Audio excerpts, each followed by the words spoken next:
Okay students, इस video में हम लोग डिस्कस करेंगे मैथमेटिकल एक्सपेक्टेशन और expected value of a random variable. जैसे हमने प्रीवियसली डिस्कस किया था कि प्रोबेबिलिटी डिस्ट्रीब्यूशन क्या होता है कि सपोज करो कोई एक रैंडम वेरिएबल x है और वो रैंडम वेरिएबल अगर सपोज करो n वैल्यूज रखता है, जैसे suppose x1, x2, x3, x4 up to xn, और इन वैल्यूज की जो करस्पॉन्डिंग प्रोबेबिलिटी है अकर करने की, दैट इज सपोज करो अगर हम मान लें p1, p2, p3, p4 dot dot dot pn, तो ये जो टेबल है ये टेबल हमारी कहलाती है probability distribution of A discrete random variable. Expectation का मतलब यहाँ पे मैथमेटिकल एक्सपेक्टेशन का मतलब ये है कि ये जो हमारी हमने डिस्ट्रीब्यूशन निकाला है रैंडम वेरिएबल का, इसका मीन क्या होगा। बेसिकली मीन बोलें या इसको एक्सपेक्टेड वैल्यू बोलें तो वो क्या होगा। Basically this is called expected value of random variable x। तो बेसिकली है क्या चीज़ ये, जो इसका एक्सपेक्टेड वैल्यू है वो बेसिकली वेटेड एवरेज है।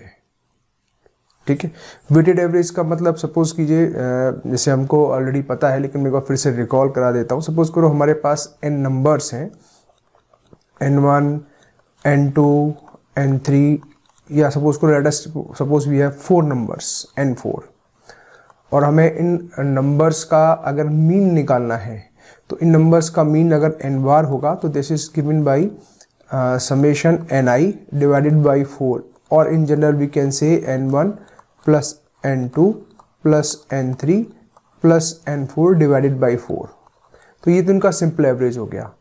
वेटेड एवरेज से क्या मतलब है? वेटेड एवरेज से यहाँ पे मतलब ये है कि सपोज करो हम n2 और n3 ये जो दो नंबर हैं इनको ज़्यादा वेटेज देना चाहते हैं, इनकी सिग्निफिकेंस या इनका जो कंट्रीब्यूशन है वो ज़्यादा हम मानना चाहते हैं, तो हम इनको एक वेट फंक्शन से मल्टीप्लाई कर देते हैं।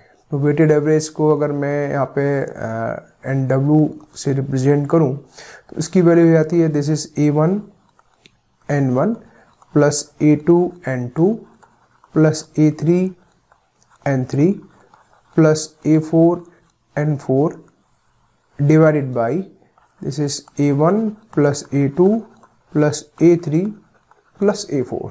तो ये जो एवरेज निकल के आता है that is called our weighted average.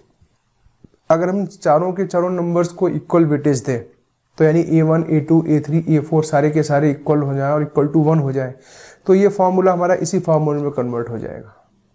Weighted average का एक बहुत सिंपल सा एग्जाम्पल है, जैसे यूनिवर्सिटी एग्जाम्स में आपके हर सब्जेक्ट का कोई ना कोई क्रेडिट होता है।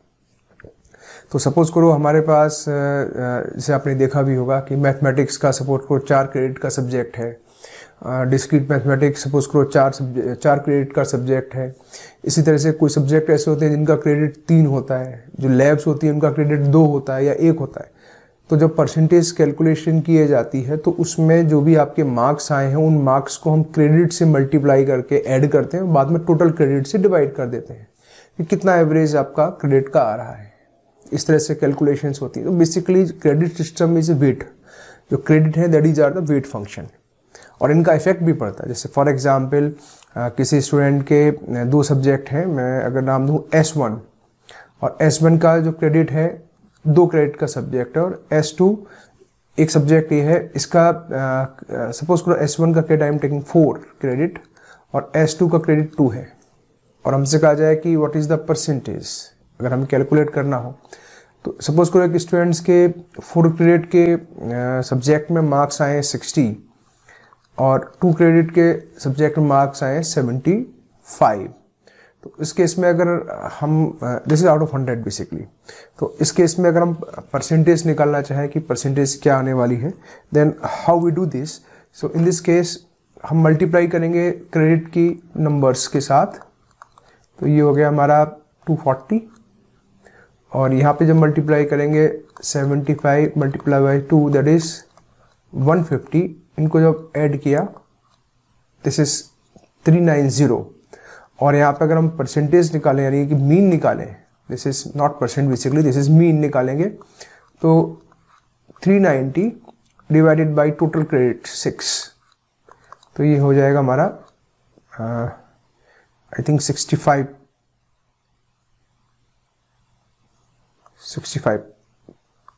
जो मीन आया 65 आया। यानी इन दोनों सब्जेक्ट में एवरेज मार्क्स। और अगर सपोज करो इसी एवरेज में अगर हम रिवर्स कर दें तो यहाँ पे हमें मिलेगा S1 में सपोज करो स्टूडेंट्स के मार्क्स आ रहे हैं 75 और S2 जो टू क्रेडिट का सब्जेक्ट से मार्क्स आ रहे हैं 60। तो अगर अब इस केस में हम मीन निकालने जाएं तो हो जाएगा हमारा 75 multiply by 4 that is 300, 60 multiply by 2 that is 120 that is 420। और इस केस में जो मीन आएगा दैट इज 420 डिवाइडेड बाई 6, तो ये हो गया अराउंड 70%। तो आप देखिए कि टोटल मार्क्स अगर हम देखें विदाउट क्रेडिट सिस्टम में, अगर सिंपल एवरेज निकालें इसका, सिंपल मीन, तो सिंपल मीन क्या हो जाएगा? Simple mean is equal to 60 plus 75 divided by 2, तो ये हो गया हमारा दिस इज, और जिसको डिवाइड करेंगे तो ये आएगा I think this is the mean 67.5। ठीक है, तो अगर आप देखिए क्रेडिट सिस्टम का यानी कि जो वेटेड एवरेज है उससे कितना फर्क पड़ गया।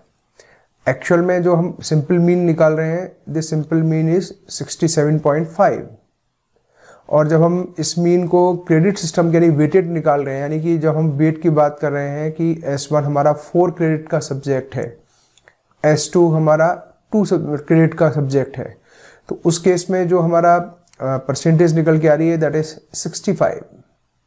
यानी कि अगर स्टूडेंट्स के टोटल मार्क्स देखे जाएं तो मार्क्स तो जो भी इसको मिले हैं वो 135 मार्क्स ही आए हैं, लेकिन हमने वेट S1 को ज़्यादा दिया है तो उस केस में परसेंटेज 65 रह गई। और जब हमने मार्क्स को यानी कि इस केस में या कि पहले वाले में 75 मार्क्स और दूसरे में 60 आए हैं, तो अगेन टोटल मार्क्स तो उसको 135 ही मिले हैं, लेकिन अब अगर हम एवरेज निकालें वेटेड एवरेज तो उस केस में इसका वेटेड एवरेज आ गया 70। तो इस तरह से जो वेट एवरेजेस हैं यानी जो वेटेड एवरेज है वो वेरी करता है। इसलिए क्रेडिट सिस्टम में जो सब्जेक्ट टफ होते हैं, इंपॉर्टेंट होते हैं, उनको हम वेट ज़्यादा देते हैं, यानी उनको हम ज़्यादा क्रेडिट देते हैं, और जो सब्जेक्ट्स हमारे बेसिकली लोअर वेटेज के होते हैं, कम इंपॉर्टेंस के होते हैं, उन सब्जेक्ट को हम लोअर वेटेज देते हैं। So this is basically weighted average. तो हम बात कर रहे थे, वापस आते हैं मैथमेटिकल एक्सपेक्टेशन के ऊपर। So mathematical expectation is basically a weighted average of random variable, जो भी उसकी वैल्यूज अटेंड होती हैं। क्वेश्चन आता है कि वेट फंक्शंस क्या हैं, तो जो प्रोबेबिलिटी है वो प्रोबेबिलिटी वेट फंक्शन का काम करती है। जैसे फॉर एग्जांपल ये हमारा प्रोबेबिलिटी डिस्ट्रीब्यूशन है, तो अगर हम इस प्रोबेबिलिटी डिस्ट्रीब्यूशन का एवरेज निकालें वेटेड एवरेज, तो यहाँ पे जो हमारा वेटेड एवरेज हो जाएगा this is P1x1 P2x2 up to Pn(xn) divided by total weight that is P1 plus P2 plus P3 dot dot dot Pn। और हमें ऑलरेडी पता है कि जो भी हम प्रोबेबिलिटी डिस्ट्रीब्यूशन निकालते हैं उसके अंदर सारी प्रोबेबिलिटी का सम 1 होता है, तो इसका जो डिनोमिनेटर है that going to be 1, so we will get P1x1 plus P2x2 up to Pn(xn). So this is our weighted average, और इसी वेटेड एवरेज को हम नाम दे देते हैं EX यानी एक्सपेक्टेड वैल्यू ऑफ X। तो अगर हमें एक्सपेक्टेड वैल्यू ऑफ किसी रैंडम वेरिएबल X की निकालनी है, so this is given by P1x1 plus P2x2 plus P3x3 so on Pn(xn), जहाँ x1 x2 x3 are the values which a random variable can take. तो इसको अगर हम mathematical terms में लिखें, so this is the expected value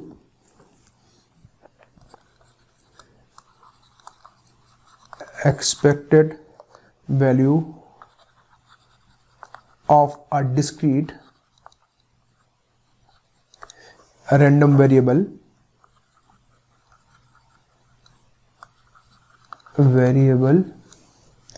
is a weighted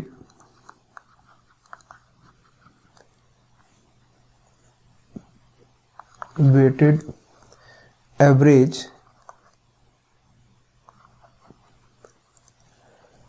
of all possible values of the random variable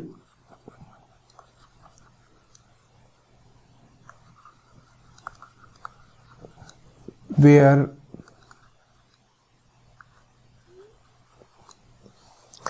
the weights are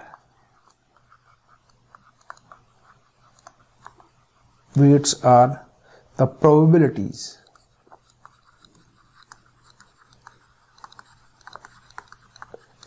associated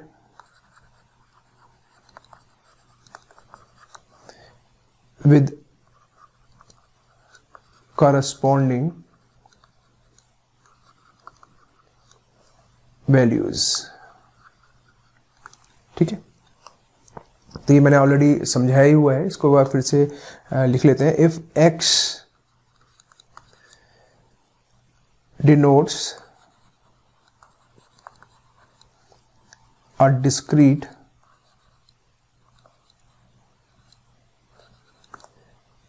random variable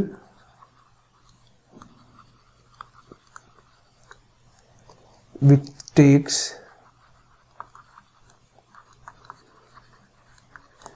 values x1, x2, x3 up to xn with respective probabilities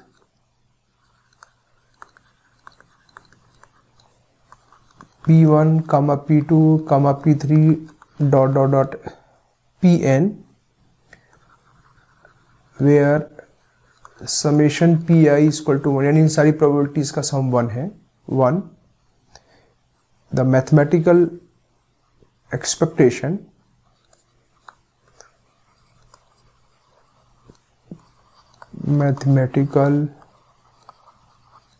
expectations of x is denoted by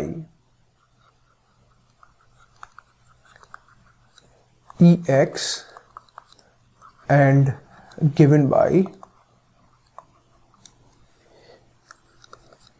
e of x is equal to, this is p1 x1 plus p2 x2 plus p3 x3 up to pn into xn. So this is a basically expected value of this variable,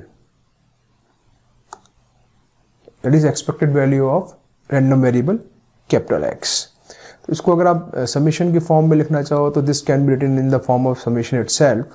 this is summation p i x i divided by, basically फॉर्मूले में तो P I ही होता है, लेकिन P I की value क्योंकि 1 है तो हम इसको लिख लेते हैं this is summation p i x I and I varies from 1 to n। तो this is the formula of expected value of x। अगर हमारी जो रैंडम वेरिएबल है वो फंक्शन के फॉर्म में दिया हुआ है तो उस केस में जो उसका फॉर्मूला होता है that formula is what, so write down let phi x be a function of x so that it takes the values phi x1 comma phi x2 dot phi xn when x takes the values x1 comma x2 comma x3 dot xn with probabilities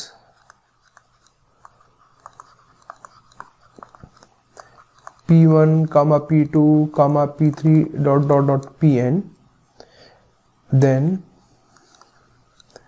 expected value of phi x expected value of phi x is given by E of phi x is equal to P1 phi x1 plus P2 phi x2 up to Pn phi xn. So this is again, और property फिर वही है कि summation Pi is 1 where summation यानी कि total probability का सम 1 है, वो तो ओबियसली वह हमेशा 1 ही होता है, but this is the formula अगर ये हमारा फंक्शन के फॉर्म में दिया हुआ है। नाउ एक क्वेश्चन आता है कि व्हाई इट इज मीन। तो अगर हम इसको देखें तो हमने जब मोमेंट्स डिस्कस किया था तो मोमेंट्स के अंदर हमने डिस्कस किया था मोमेंट्स अबाउट ओरिजिन, जिसको हमने मोमेंट्स अबाउट ओरिजिन को हमने न्यू1 से रिप्रेजेंट किया था, और न्यू1 was summation f i x i divided by summation f i. ये फ्रीक्वेंसी डिस्ट्रीब्यूशन के केस में था, और प्रोबेबिलिटी डिस्ट्रीब्यूशन के केस के अंदर ये रिप्रेजेंट होता है P i x i divided by P I, और क्योंकि समेशन पी आई की वैल्यू 1 होती है, this value is summation p i x i. और हमने चीज और डिस्कस की थी कि first moment about origin gives us the mean, तो basically this is nothing but the mean. अगर हम इस फॉर्मूले को यहाँ से देखें, और ये जो हमने फॉर्मूला निकला है ये वाला, तो यहाँ से हमें साफ पता चलता है which imply expected value of x is nothing but न्यू1, यानी कि first moment about origin, and this is nothing but mean, and this is nothing but summation p i into x i. So this is the formula. Okay, so इसी तरह से अगर हम बात करें मूवमेंट, जनरल मूवमेंट की बात करें अगर, तो मूवमेंट कैसे इसमें लिया जाएगा। सेकंड मूवमेंट की अगर हम बात करें तो व्हाट इज सेकंड मूवमेंट, μ2 को अगर हम डिफाइन करना चाहें तो μ2 का हमारा फॉर्मूला प्रोबेबिलिटी डिस्ट्रीब्यूशन के अंदर था p i x i minus x bar square. तो इसको अगर हम और सिंप्लीफाई करके लिखें तो this is p i x i. अच्छा, एक्स बार को हम लिख सकते हैं expected value of x, this is whole square.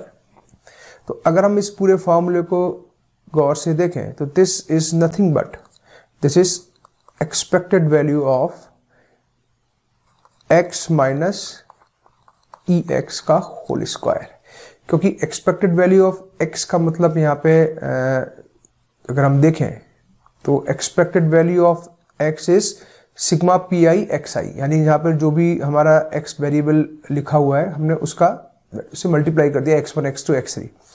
तो यहाँ पर अगर हम ये देखें तो what is this quantity, P I के साथ x की प्लेस पर ये क्वांटिटी है पूरी, this quantity is in place of x, x i minus e x का होल स्क्वायर। तो ये होगी expected value of this quantity, और इसको हम सिंप्लीफाई करके लिखना चाहें तो ये हो जाता है expected value of x square minus expected value of x का whole square. So this is the value of μ2, और μ2 is nothing but the variance. हमने ये चीज भी डिस्कस की थी कि μ2 is basically represent the second movement about mean, और second movement about mean basically gives us the variance. तो यहाँ से दो चीजें इंपॉर्टेंट हमें मिल गई कि मीन क्या होगा और वेरिएंस क्या होगा अगर रैंडम वेरिएबल हमें गिवन है। तो ध्यान रखने वाली बात यह है कि expected value of x square क्या होगा। Expected value of x square is nothing but p1 x1 square, p2 x2 square and so on, this is pn xn square where sigma pi that is equal to 1। So this is the value. तो यहां से हम expected value of x square भी निकाल सकते हैं, और expected value x तो हमें पता ही है क्या होती है, पी आई एक्स आई, वो वैल्यू यहाँ रख कर हम वेरिएंस की वैल्यू भी निकाल सकते हैं। ठीक है, तो this is the mean and this is the variance. Next हम डिस्कस करेंगे what are the properties of this expected values of random variable. So next topic, this is properties of our random variable, properties of expected values of x. In case of हमने discuss किया था discrete random variable. In case of continuous random variable, जो भी हमारी values हैं, basically जो भी हमारी एक्सपेक्टेड वैल्यूज है वो कैसे लिखी जाती है, that is C.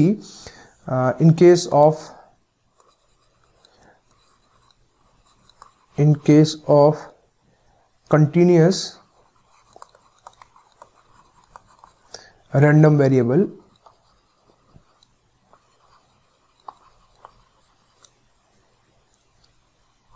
with probability density function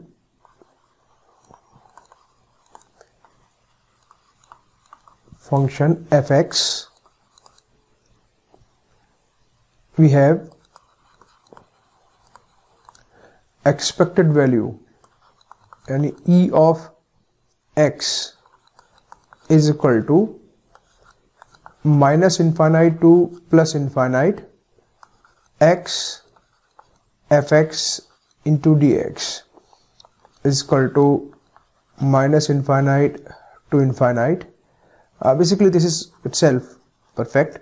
तो माइनस इन्फाइनाइट टू इन्फाइनाइट का मतलब है हम यहाँ एज्यूम करके चल रहे हैं कि ये जो हमारा रैंडम वेरिएबल x है वो माइनस इन्फाइनाइट से प्लस इन्फाइनाइट की वैल्यू एज्यूम कर रहा है, और अगर किसी डिस्ट्रीब्यूशन के अंदर x की वैल्यू a टू b है तो ये फार्मूला हमारा a to b x fx dx में कन्वर्ट हो जाएगा। Similarly we can find what is the variance etcetera. So now next is law of expectations.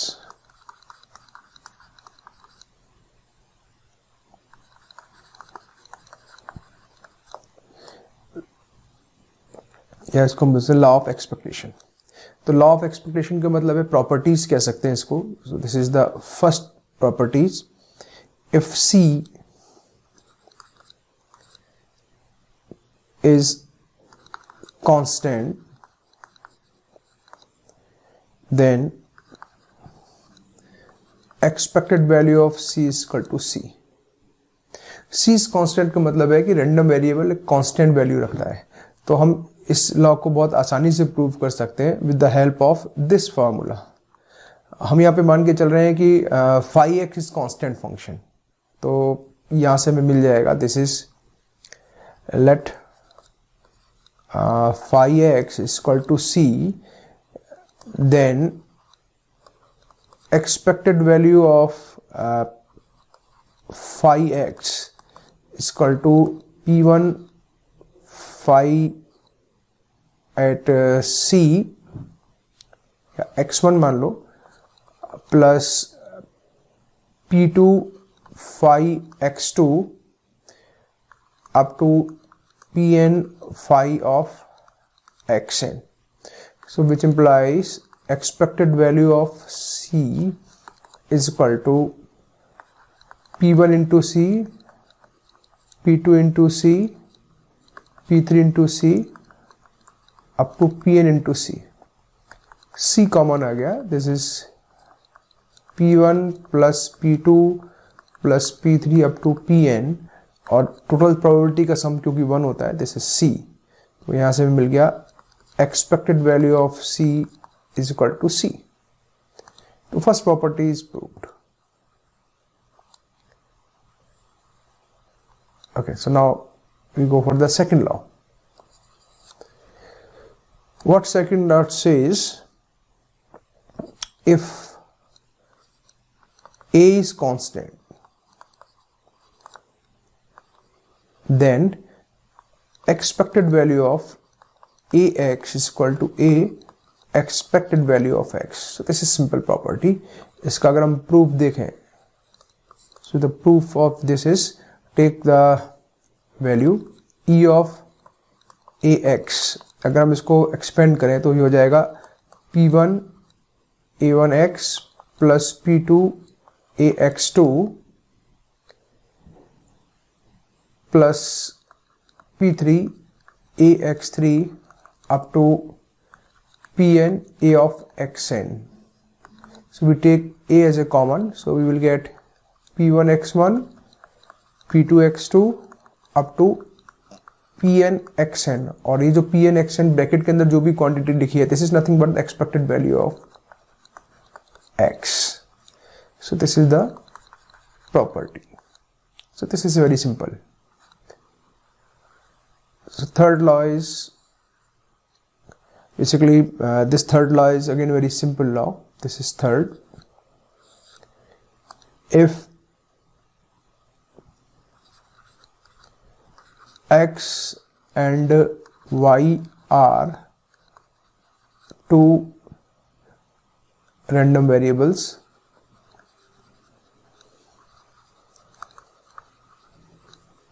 then expected value of e of x plus y is equal to e of x plus e of y. और इसका अगर हम proof की बात करें तो इसका proof बहुत ट्रिवियल प्रूफ है, you can do it on your own. Next fourth है, इसका जनरलाइजेशन ही है, तो मैं इसको फोर्थ तो नहीं कहूँगा, इसको इन जनरल लिख देते हैं. In general if x1, x2, x3 dot dot dot xn are n random variables,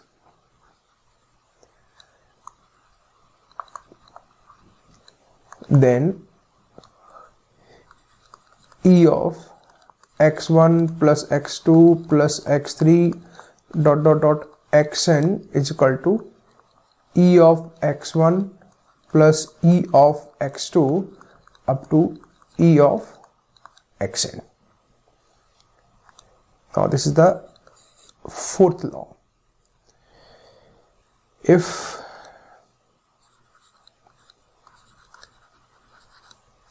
a and b are constants,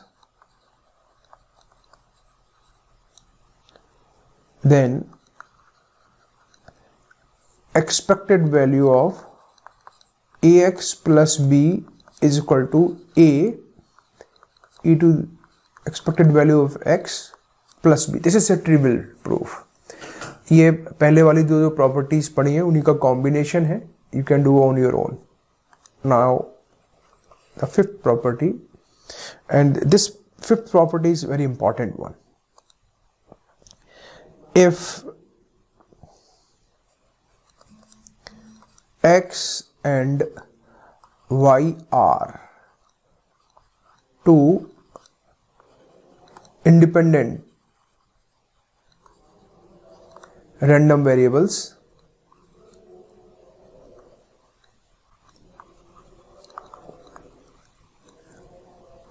then expected value of x into y is equal to expected value of x into expected value of y. This is again very important. I am saying यहाँ पर ये ध्यान रखना, ये x और y two independent random variables हैं. उस case में expected value of x y is equal to expected value of x into expected value of y आएगा. इसका प्रूफ करते हैं. तो प्रूफ करने से पहले हम एक चीज इसमें और नोट करेंगे कि कोवेरियंस क्या होता है. अगर दो हमारे वेरिएबल्स हमें दिए हुए हैं तो हम उनको कैसे एक्सपेक्टेड वैल्यू के टर्म्स में लिखते हैं. तो this quantity is nothing but expected value of x minus x bar into y minus y bar. तो दिस इज द कोवेरियंस. अगर हम इसको एक्सपेंड करेंगे तो हमारे को जो इसका फॉर्मूला है, जनरल फॉर्मूला कोवेरियंस का, वही फॉर्मूला हमें यहाँ पे मिल जाएगा. तो this is the basically the formula. तो इसी फॉर्मूले की हेल्प से हम इंडिपेंडेंट वैल्यू यानी कि ये वाला फॉर्मूला प्रूफ करेंगे. कैसे? अगर x और y इंडिपेंडेंट वेरिएबल हैं तो उस केस में जो कोवेरियंस है that is going to be 0. तो we will see later on. फिलहाल इस फॉर्मूले को हम सिंप्लीफाई करते हैं. So what this happens, this is expected value of, अंदर मल्टीप्लाई करते हैं तो हमें मिल जाएगा, let's suppose this is capital x and capital Y.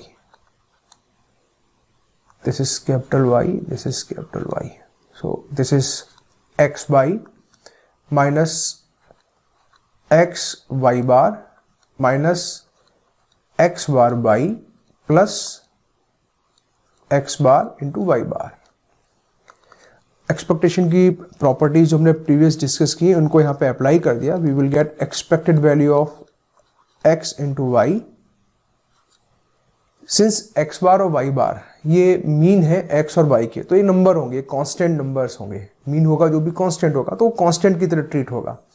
तो e जब सेकंड वाले फैक्टर पे अप्लाई होगा, so we will get it y bar into expected value of x. जब e थर्ड वाले पे आएगा तो x बार कांस्टेंट है, बाहर आ जाएगा and you will get this is y. और अगर हम इसकी वो अप्लाई करें तो x बार और y बार, तो ये हो गया expected value of x Y.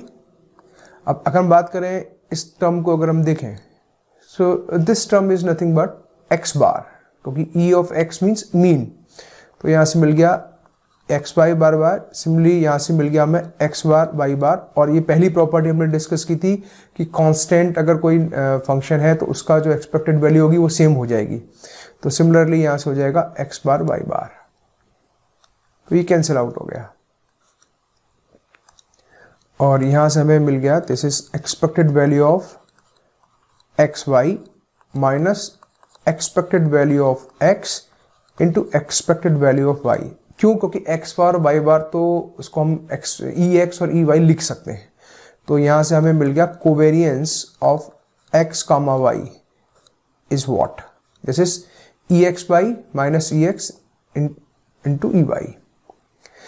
अगर हमारे x और y इंडिपेंडेंट हैं, if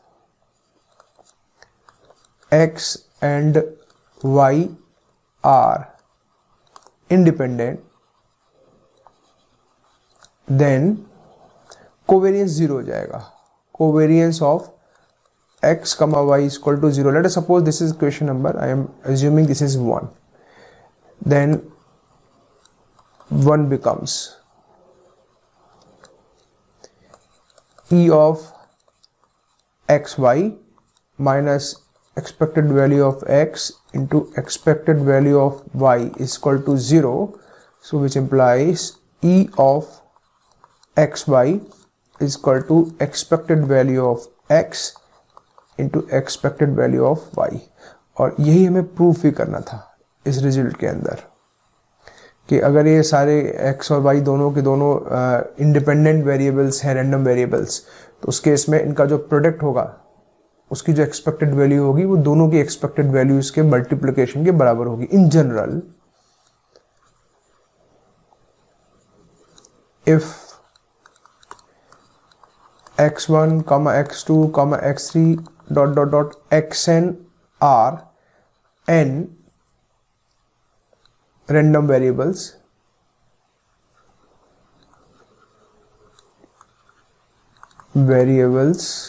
which are mutually independent,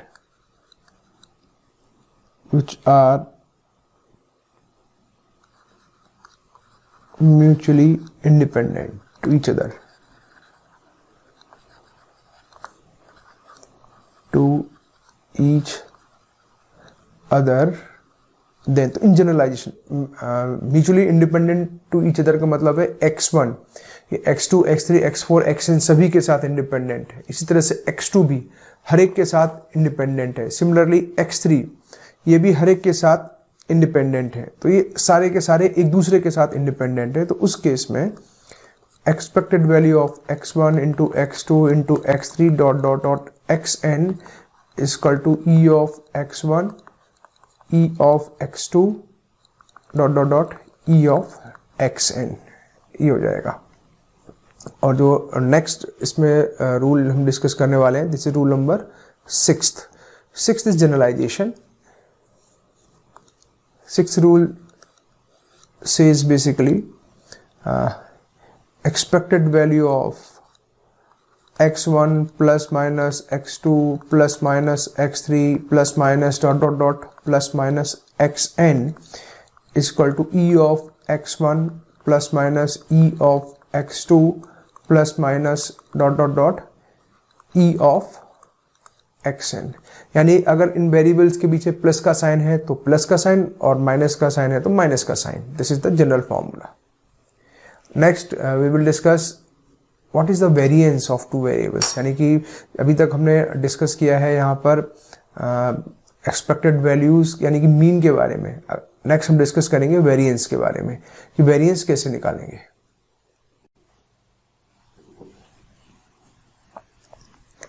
variance next है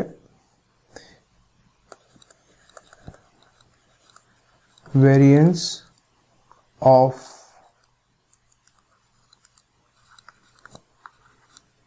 n variates।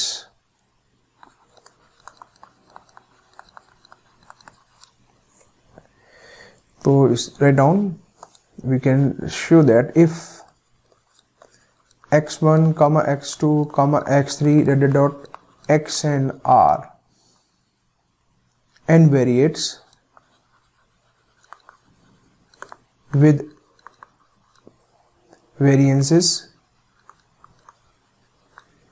sigma 1 square, sigma 2 square and so on, sigma n square। okay, so let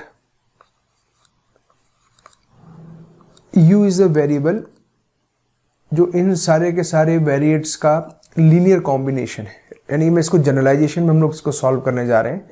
so this is nothing but a1 x1 plus a2 x2 dot dot dot an into xn, where ai's are constant।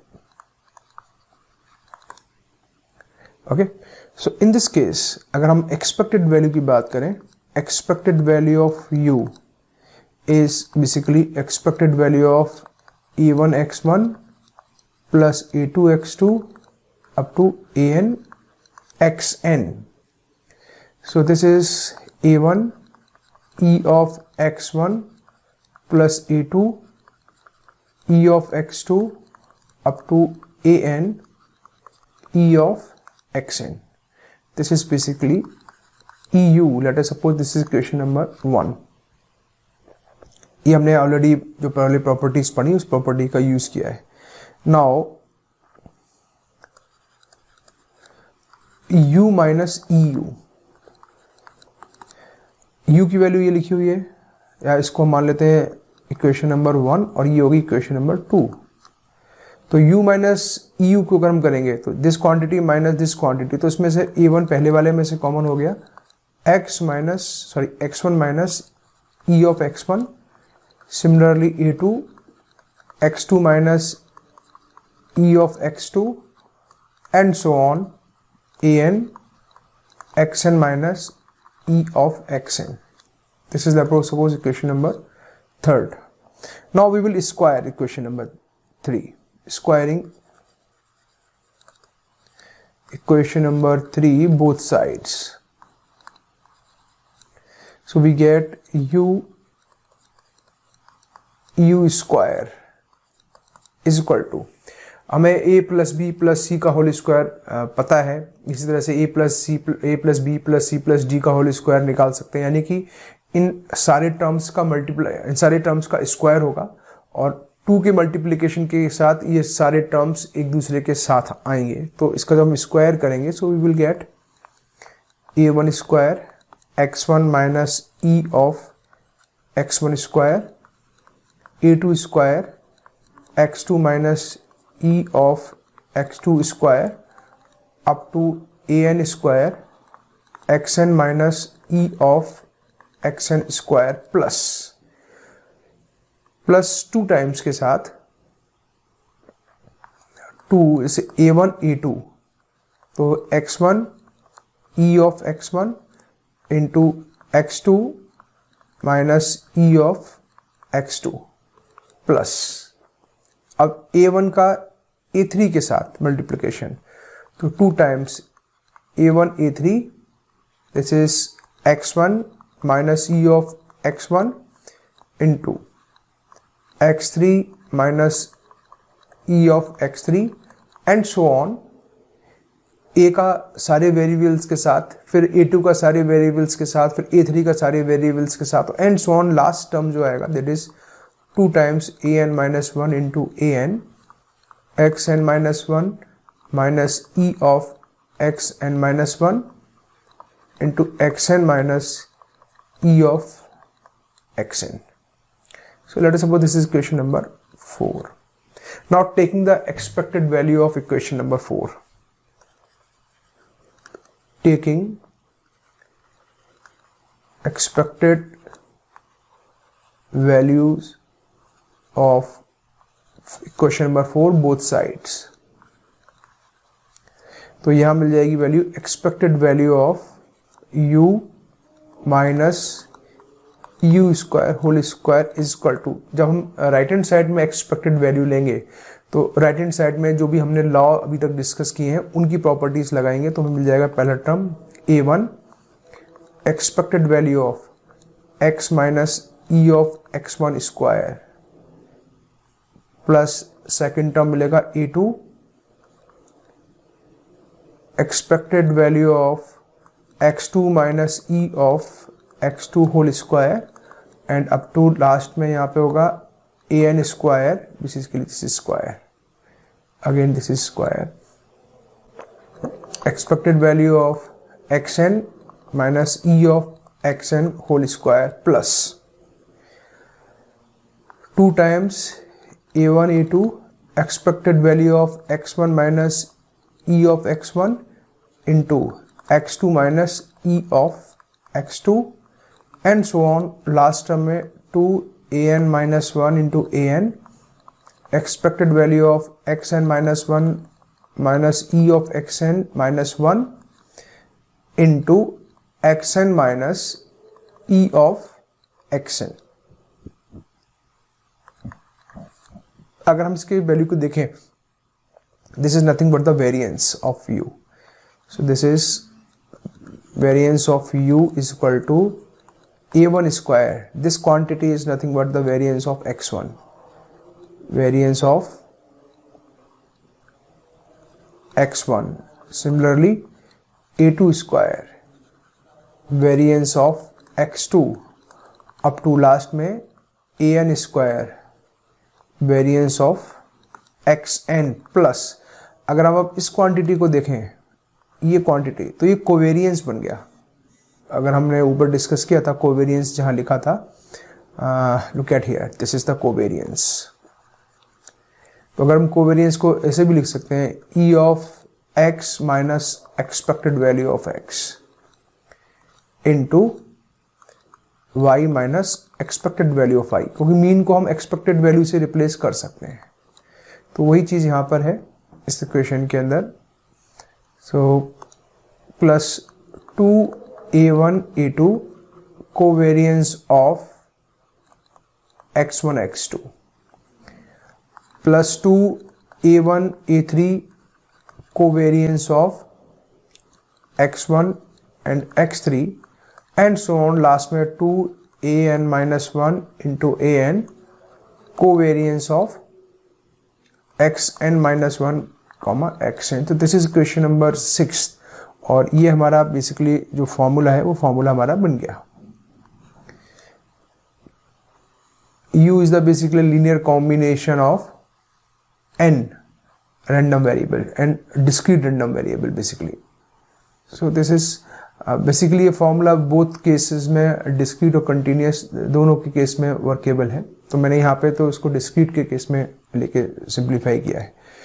तो यहाँ पे case discuss करते हैं, different cases. Case number 1, if a1 is equal to a2 is equal to 1 and a3 is equal to a4 is equal to all an are 0, तो ये हो जाएगा हमारा variance of x1 plus x2। Basically then equation number 6 becomes, this is variance of x1 plus variance of x2 plus 2 times covariance of x1 x2. Okay, case number 2.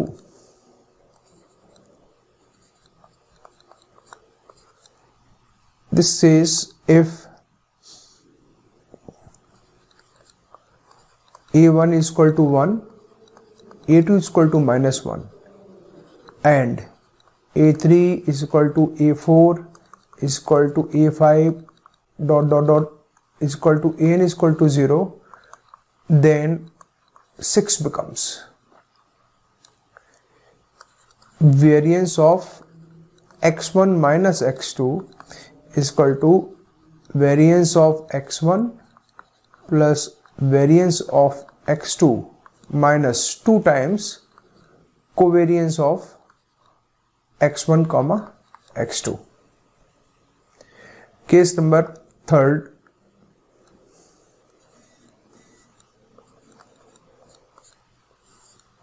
Case number 3 में हम कह रहे हैं अगर ये सारे के सारे रैंडम वेरिएबल्स हमारे इंडिपेंडेंट हैं, if x1 comma x2 comma x3 ... xn are independent, basically mutually independent,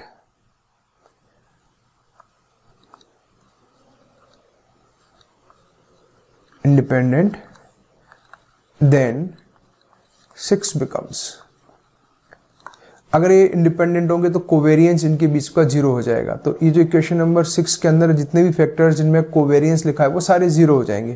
तो उस केस में जो हमारा वेरियंस निकल के आएगा that is variance of u is equal to a1 square variance of x1, a2 square variance of x2 up to an square variance of xn. अगर a1 a2 a3 भी 1 हो गए तो ये फॉर्मूला बिल्कुल हमारा उसी तरह से हो जाएगा जिस तरह से एक्सपेक्टेड वैल्यू का था, यानी मीन का था. That means a1 square a2 square ये सारे 1 है. तो वेरियंस ऑफ u यानी variance of x1 plus x2 लिख लेते हैं यहाँ पे. If all ai's late us suppose equation number 7 मान लेते हैं. In 7 are 1, then